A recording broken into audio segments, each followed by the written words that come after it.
এমনি এমনি কি তোর বাবা ছেড়ে দেবে নাকি? একটা মেয়ের জীবন নিয়ে কি পুতুল খেলা করা যায়?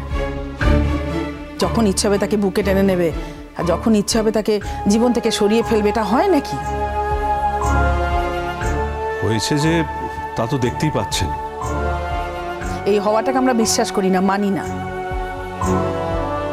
ছুটি এসে কি বলে গেল তুই শুনলি না?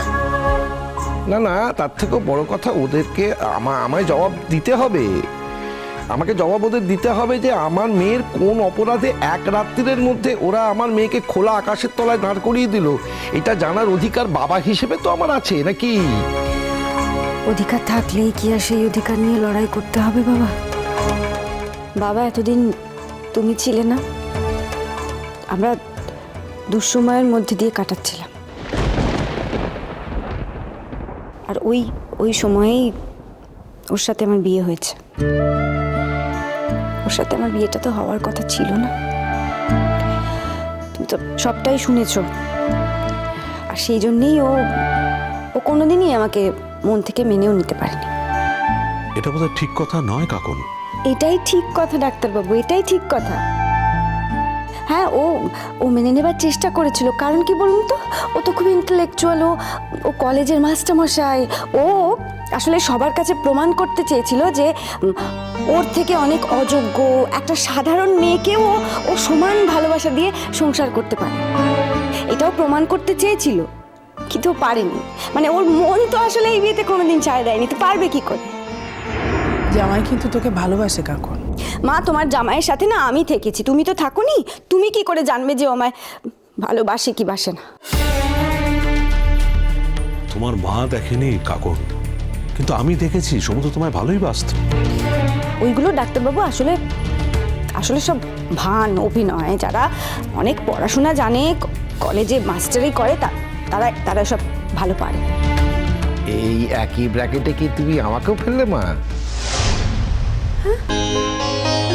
বাবা, কি বলছো তুমি এসব? তুমি কার সাথে কার তুলনা করছো? না না, তুমি এক্ষুনি বললে না যে কলেজে যারা পড়ায় তারা সব এরকমই করে, তা আমিও তো স্কুলে পড়াতাম, তা তোমার কি মনে হয় আমিও এরকম করতাম? কিন্তু আমার যতদূর মনে পড়ে আমি তো কখনো ভান করিনি। বাবা, তোমার মতন মানুষ না পৃথিবীতে আর দুটো হয় না। দেখো, এটা তুমি আমার মেয়ে বলে আমাকে বলছো, তেমনি ওরও তো এইরকম করেই বলার মতো একটা কেউ লোক আছে। আমার জানার দরকার নেই, ওর কে আছে কে নেই। বাবা, শুধু একটা ছবি দেখে যে আমাকে তার জীবন সঙ্গী থেকে বাদ দিয়ে দিতে পারে, যে হাজার শপথ নিমেষের মধ্যে ভুলে যেতে পারে, তাকে আমি আমার যোগ্য মানুষ বলে মনে করি না। আর সেই জন্যই বললাম যে ও যদি কখনো আমার কাছে ফিরে আসতে চায়, আমি ওর কাছে ফিরে যাব না। আচ্ছা, একবার একটা মিটিং করলে কি খুব খারাপ হবে কাকুন? না ডাক্তারবাবু, কোনো রকম মিটিং করা মানেই ওকে এটা বোঝানো যে আমি ওর কাছে ফিরে যেতে চাইছি। না না, এটা তো শুধু একটা মিটিং নয়, এটা তো আমাকে বুঝতে হবে যে তোমাকে এত বড় অপমানটা করার অধিকার কি করে জন্মালো ওর। সে তোমার সঙ্গে থাকতে পারে, শুধু একসঙ্গে থাকতে চাইলেই যে তার একটা অধিকার জন্মে যায় যে তোমাকে অপমান করার, তোমার সঙ্গে ছেলে খেলা করার, এটা তো হতে পারে না। সেই কারণেই আমি তার মুখোমুখি একবার হতে চাই। সে তুমি চিন্তা করো না বাবা, মুখোমুখি ওই হবে। তখন যেন তুমি কোনো ঝামেলা করো না কাকু। তোমার বাবাকে ধীর স্থির হয়ে কথাগুলো শুনতে দিও। আমরা শুনি না ও কি বলতে চায়। মা, ও মুখোমুখি হতে আসবে মিটমাট করার জন্য নয়, ও মুখোমুখি হতে আসবে ডিভোর্স পাওয়ার জন্য। সমুদ্র সম্পর্কে এই কথাটা বলা যায় না, আর যাই তুমি বলো। ডাক্তারবাবু, বললাম না আমি ওর সাথে সংসার করেছি, আমি ওকে চিনি। কোনো চিন্তা করো না বাবা, ও কয়েকদিন বাদেই তোমার মুখোমুখি হবে ডিভোর্সের জন্য, তোমার মেয়েকে দিয়ে ডিভোর্স পেপারে সই করানোর জন্য। তা না হলে তো ওর মনের মতন মানুষকে নিয়ে সংসার করতে পারবে না, তাই না? হ্যাঁ, আর যদি তা না হয়? যদি তা না হয় তাহলে বুঝবো আমি মানুষ চিনতে ভুল করেছি। কিন্তু কি জানো তো বাবা, যতদিন ওর সাথে আমি থেকেছি ততদিন স্বামী বলেই তো ওকে ভক্তি শ্রদ্ধা করেছি, স্বামী বলেই তো মানুষটাকে ভালোবেসেছি। আমার মনে হয় না যে নিজের স্বামীকে চিনতে আমি এতটা ভুল করব। দেখ মা, মানুষ তো অনেক ছোটখাটো কারণে মনে আঘাত পায়। ও তো তোকে খুব ভালোবাসে মা, তাই ওই ছবিগুলো দেখে ওর চিন্তাগুলো আর কোনো কাজ করেনি, তাই ও ধরেই নিয়েছে যে মা তুমি কেন ওই মানুষটাকে গার্ড করার চেষ্টা করছো মা? যদি কেউ কাউকে সত্যি সত্যি ভালোবাসে তাহলে সেই ভালোবাসার প্রথম শর্তই হয় তাকে সম্মান করা।